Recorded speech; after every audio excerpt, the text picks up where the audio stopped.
మహాశివరాత్రి రోజు పాకిస్తాన్ను టీమిండియా చిత్తుగా ఓడించింది. అలాగని పాకిస్తాన్పై మన వాళ్ళు మహాశివరాత్రి రోజు గెలవడం ఇదే మొదటిసారి కాదు. గతంలోనూ అందరికీ గుర్తే ఉంటుంది. 2003 వన్డే వరల్డ్ కప్ సౌత్ ఆఫ్రికాలో జరిగింది. ఈ వరల్డ్ కప్లో పాకిస్తాన్ బౌలర్లను చీల్చి చెండాడి టీమిండియా ఘన విజయం సాధించింది. ఆ రోజు కూడా మహాశివరాత్రే కావడం విశేషం. ఆ రోజు ఫస్ట్ బ్యాటింగ్ చేసిన పాకిస్తాన్ 273 పరుగులు చేసింది. ఆ జట్టులో senior batsmen Syed Anwar century చేస్తే మిగతా బ్యాట్స్మెన్లు కూడా రాణించడంతో పాకిస్తాన్ రెస్పెక్టబుల్ స్కోరే సాధించింది. నిజానికి 2003 వరల్డ్ కప్ ఆ టైంలో 270 పరుగులు చేయడం అంత ఈజీ కాదు. వన్డే క్రికెట్ అప్పటికింకా పూర్తిగా డెవలప్ కాలేదు. 250 పరుగులు చేసిందంటే ఫస్ట్ బ్యాట్ చేసిన టీం ఈజీగా గెలిచేది. కానీ పాకిస్తాన్కు మాత్రం ఆ రోజు మహాశివరాత్రి రోజు కాలరాత్రి చూపించారు మాస్టర్ బ్లాస్టర్ సచిన్ తెందుల్కర్. సంచలన బ్యాటింగ్తో రెచ్చిపోయాడు సచిన్.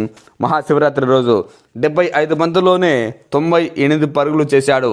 12 ఫోర్లు, 1 సిక్సర్తో. ఆ మ్యాచ్లో సెహ్వాగ్ సైతం ఓపెనింగ్గా వచ్చి చిల్లరేగిపోయాడు. 14 బంతుల్లోనే 21 పరుగు చేశాడు. 3 ఫోర్లు, 1 సిక్సర్తో.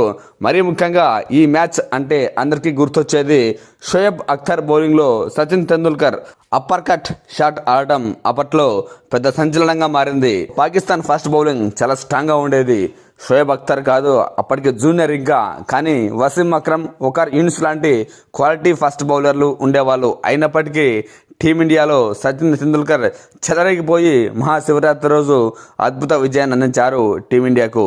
ఆ రోజు సచిన్తో పాటు యువరాజ్ సింగ్ కూడా 53 బంతుల్లో 50 పరుగులు చేస్తే రాహుల్ ద్రవిడ్ 44 పరుగులతో చివరి వరకు నాట్అవుట్గా నిలిచి టీమిండియా విజయంలో కీ రోల్ ప్లే చేశారు.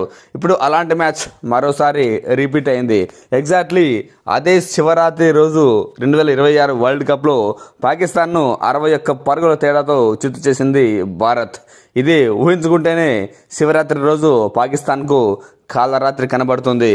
నిజంగా శివరాత్రి అంటే చాలు టీమిండియా చెలరేగుతుందని వ్యాఖ్యానించాడు ఆస్ట్రేలియా మాజీ కెప్టెన్ రికీ పాండే. గతంలోనూ చూసాం, ఇప్పుడు చూసాం, భవిష్యత్తులో కూడా మహాశివరాత్రి అంటే చాలు పాకిస్తాన్తో అంటే ఇక భారత్ చెలరేగిపోతుందంటూ వ్యాఖ్యానించాడు.